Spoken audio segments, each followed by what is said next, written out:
Chapter 4. Dangers in Speculative Study.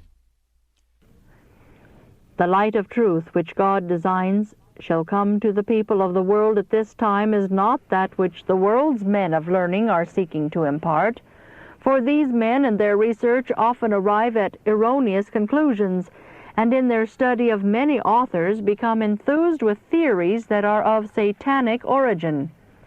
Satan, clothed in the garb of an angel of light, presents for the study of the human mind subjects which seem very interesting and which are full of scientific mystery.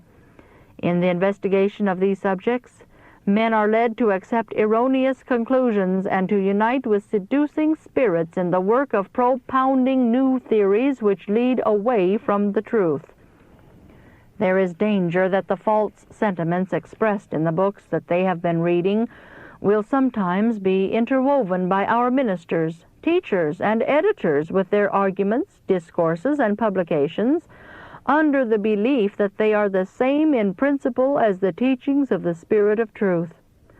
The book Living Temple is an illustration of this work, the writer of which declared in its full support that its teachings were the same as those found in the writings of Mrs. White. Again and again we shall be called to meet the influence of men who are studying sciences of satanic origin, through which Satan is working to make a non-entity of God and of Christ. The Father and the Son each have a personality. Christ declared, "I and my Father are one." Yet it was the Son of God who came to this world in human form. Laying aside his royal robe and kingly crown, he clothed his divinity with humanity, that humanity through his infinite sacrifice might become partakers of the divine nature and escape the corruption that is in the world through lust. Christ was tempted in all points as man is tempted, but at no time did he bring against the tempter a railing accusation.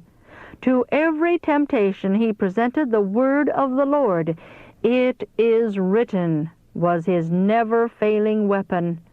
We, as the representatives of Christ, are to meet every thrust of the enemy with the word of the living God. Never should we allow ourselves to follow the trail of the serpent by using his scientific arguments. Satan can never gain advantage of the child of God who relies on the word of God as his defense.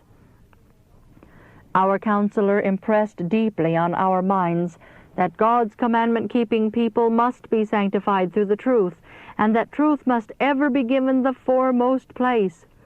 We must not forget that Satan still lives to exercise his deceptive power through false science. Christ was the majesty of heaven, the Prince of Peace, the Prince of Life. Yet he humbled himself as a man and became obedient to every law of God.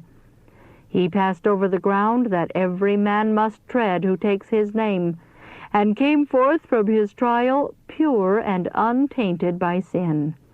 He was our example in all things.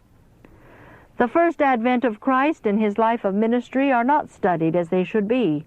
His life was one of self-denial, in which truth in all its noble qualities was expressed. He lived to bless humanity by every good word and work.